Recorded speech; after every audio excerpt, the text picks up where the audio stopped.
All right. Now it's your turn. What was I talking about?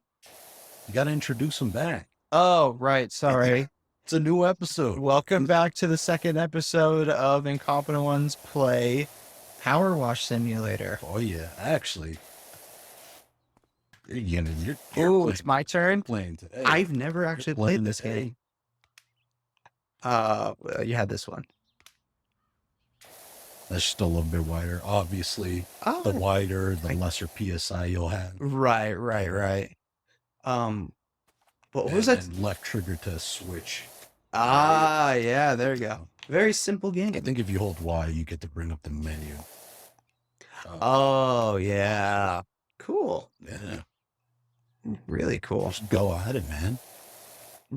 So, PSAs about... Oh, yes. So they're called the safety zone. Yeah. You can find them on YouTube. But they're PSAs of how to live safely on the mission. Yeah. Because you've heard of missionaries who have died on missions, right? What? Yeah, there are missionaries who die on the mission. I'm assuming from more so like third world countries. Definitely. Yeah. Like there's one of elder who he was with his companion and they were walking upstairs and to the roof of their place to do something. I think they used to do studies, and they were walking and this elder kind of lost his balance and grabbed a wire, a full live wire, just grabbed it. No. Jolted, shocked, and then fell off the roof. So the man was definitely dead. Yeah. Even like there was actually somebody from our high school that served his mission before I started who died. What? He was on the roof this was before the safety videos actually came out. He was on the roof in the third world country, which most third world country roofs aren't as angled as ours. They're more flat. Yeah. So you can go on the roof, and he slipped and fell. Yeah. Landed on his head and died. Man, that's wrong. Yeah, it sucks. And it sucks for all parties. Yeah. Like if it sucks for the church that have to deal with a passing like that. And it sucks for the family that have to deal with like the fact that their loved one is now gone and they can't really do a whole lot about it. And like, it puts a lot of like kind of distrust or lack of trust towards certain people and certain organizations. And those companions that survived those things, I can just imagine the post-traumatic stress disorder that they will probably go through for the rest of their lives. Just said trauma. Huh? You could have just said trauma. Yeah, trauma. Whatever. That they have to face through their entire lives now because of like, I survived and I just saw somebody die. Like, yeah. Especially for like the guy next to that elder. Yeah. Just like, yo, this guy right next to me just got electrocuted to death. Yeah. Like inches away from me. Yo, that guy's actually kind of lucky. Like that elder could have accidentally grabbed him and they both could have died. Yeah. And then like just because of the muscle spasms from being shocked. Yeah. Unintentionally. Right. Yeah. There's also other PSAs of the reason that I brought up the same sex or different sex problems is that of like rape that there's it's prevalent. A sister talked about her experience about going to an ATM outside of a gas station and her companion was inside the building, which a number one rule on the mission is sight and sound, which means you have to stay in sight and in sound. Why am I stuck? Stay in sight and in sound of your companion at all times except for special occasions like interviews or in the bathroom. Yeah, that makes sense. And she was not sight and sound, and a guy picked her up and took her to her alley and started unbuttoning her dress. I don't think you have to go to detail. No. It stops there. Oh, she was able to finally like break and get herself away, but there's PSAs of missionaries having to deal with that problem, and it's scary. Wow. You see it on the mission too. You're just like, fled. Oh yeah. Like I'm assuming on your mission, you see some situations where like you could clearly see where something could have gone wrong. Yes, exactly. If you press left on the right. Yeah. You can Oh. there you go. Do I have to get like underneath these things sometimes? Yeah, sometimes they're tricky. Ugh. Wow.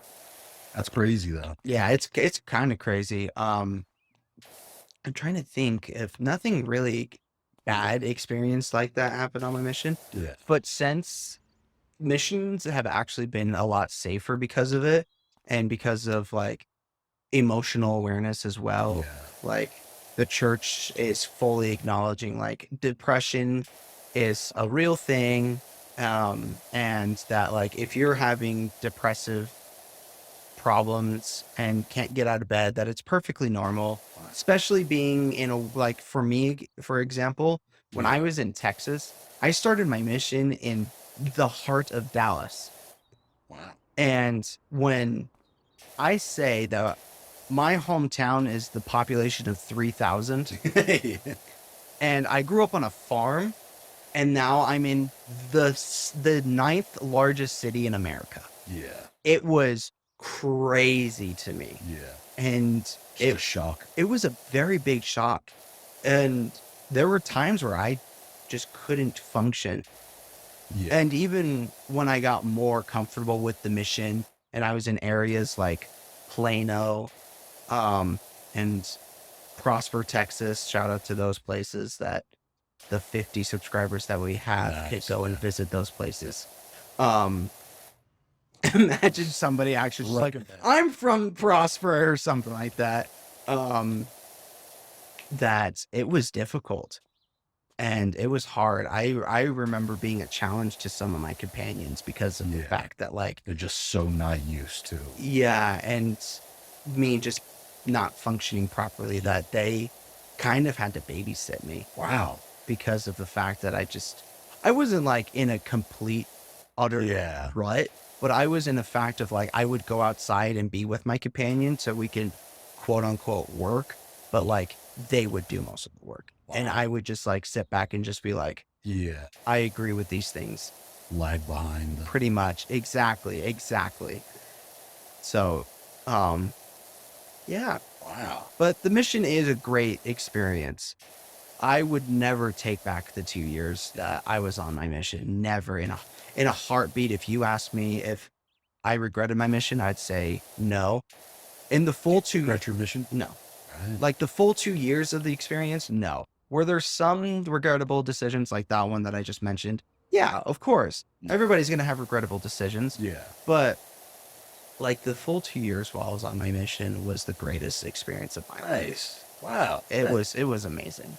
How long did it take for you to get out of that state of mind?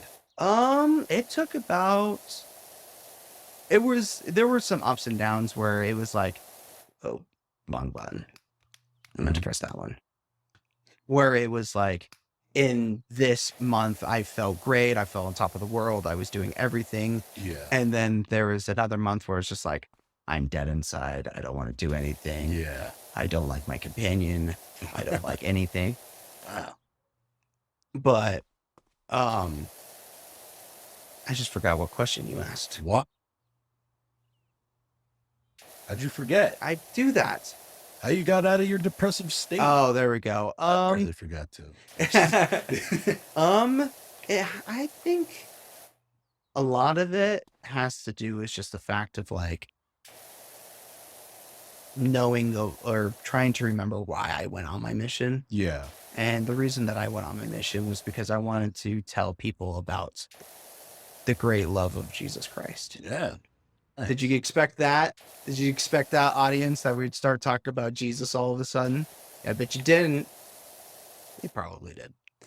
I'm pretty sure they knew. Yeah, they probably knew. If like I brought up a mission. Yeah, I brought up a mission. They probably think you're either in the army or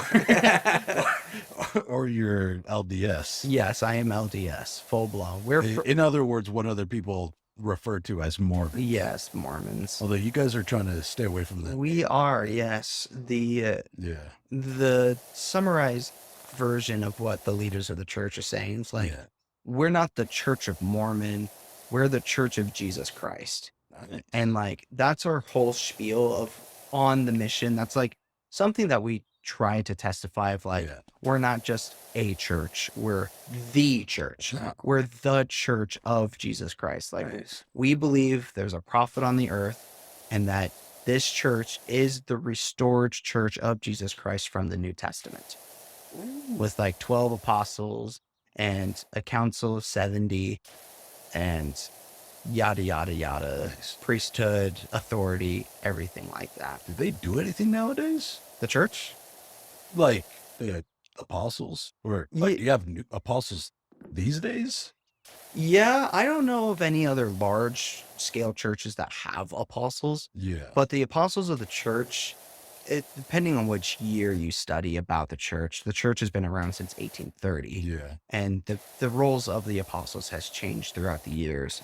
But in current years, since the church has been more worldwide since the 1980s, the apostles go around the world, they meet with world leaders, and they talk about like the welfare of the church. So for example, like the relief programs of the church are some of the largest in the world. Like I wish I remember the numbers, but in this last general conference this month in October, they said that we donated, I think, $200 billion in welfare. Yeah. Whoa. A lot of money into welfare. And so that's something that the church does very efficiently.